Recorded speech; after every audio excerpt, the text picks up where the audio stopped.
Now, in our investigations up to this point, we've uncovered two golden rules when it comes to improving the customer experience. And those rules are know your customer and manage your customer's expectations. Now, in order to manage your customer's expectations, you have to have a customer. And in order to have a customer, you have to have had to generate a lead.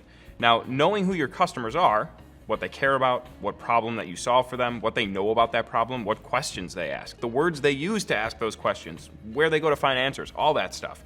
That's going to make it way easier for you to generate leads. Today's topic, we're focusing on, lead generation, how you can grow your list, how you can grow your audience. And it seems to be something that's always on everybody's mind. Businesses big and small are always focused on it, how to make it better, how to improve it. But it seems to be something that they haven't quite figured out ever. So is there anything in your mind that sticks out? Like what makes this topic, this big task, so difficult? Well, it is difficult. First of all, it's always been difficult. I've been in business a long time, mostly in B2B. And, it's always been hard. And I think it's even more difficult now because there's just not just so much business competition, but competition for attention. It's really, really hard to cut through the clutter and rise above the noise to be the signal. So as we've heard, and probably as you've seen, anytime you enter a search on Google or log into a social media site or open your email inbox or even drive down the highway, there's a lot of competition from a lot of businesses for a lot of products, services, and offerings out there. So how do you cut through it? How do you get your message across to the right people? How do you finish this sentence? Only we. Now, if they write down 5 different answers, we've got a problem. It shows they don't have a marketing strategy. They're not unified in even thinking about strategy. The company doesn't know what makes them distinctive. We don't know what to say. They don't know who to say it to. They don't know where to say it. So that's where it has to start. We deliver great service. My insurance company says that, my garbage collector says that, everybody says that. That's not an only we, that's an everybody says that. Talk to customers. I go, if I can visit them, that's the best. And I ask them, why do you buy from this company? Why do you trust them? Right. Why do you love them? And if you ask the right questions and you listen hard enough, they'll give you the answer. They'll fill out the end of that sentence, only we. How can businesses who are struggling to figure out, where their audience is or where those groups of people are, how can they pinpoint their audience? Is there any strategies that you employ for that? We live in an amazing time where, 30 years ago, it was really difficult to find those people. But today, we live in a world where like-minded people assemble onto little islands on the internet, right?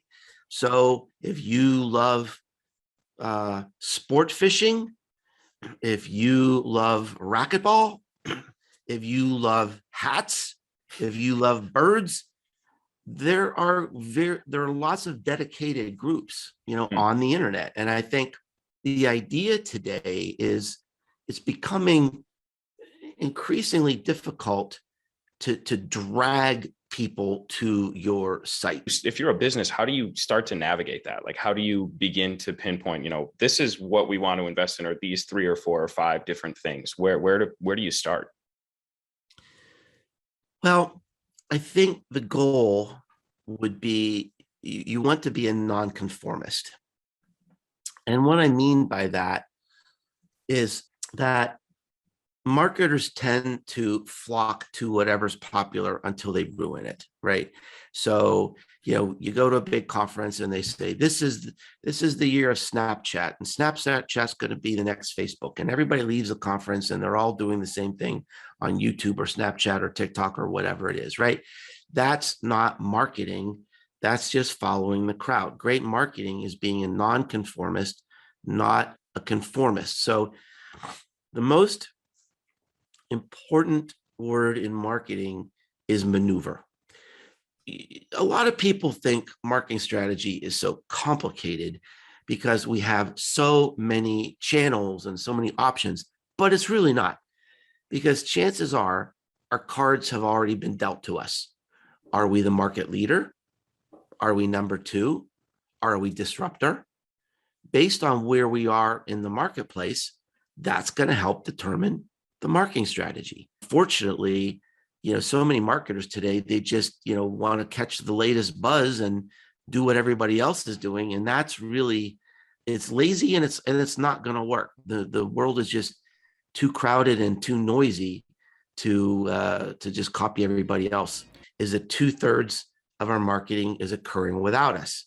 This isn't just my opinion. This is backed up by years and years and years of research by big companies. And I think that's just the tip of the iceberg. I think as the younger generation becomes the big buyers in our economy, that they don't trust businesses. They don't trust marketing. They don't trust advertising. They trust each other. Right. They trust their content, their reviews, their discussions, their friends, their families, influencers.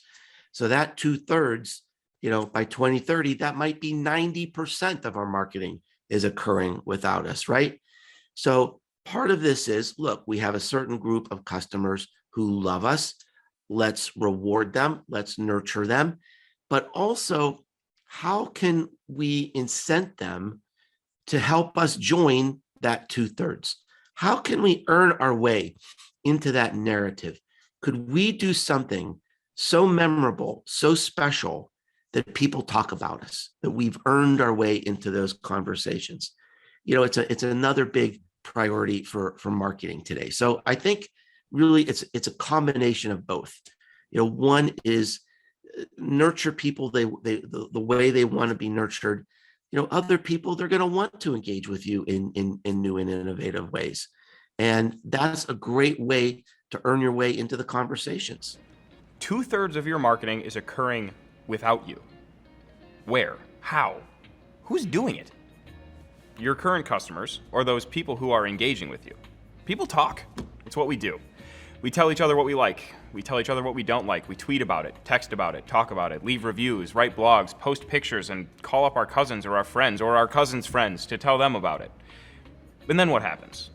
Well, if the conversation is good for you, because you made a solid impression or created a good customer experience, well, congratulations, because you're getting a bunch of free marketing done for you.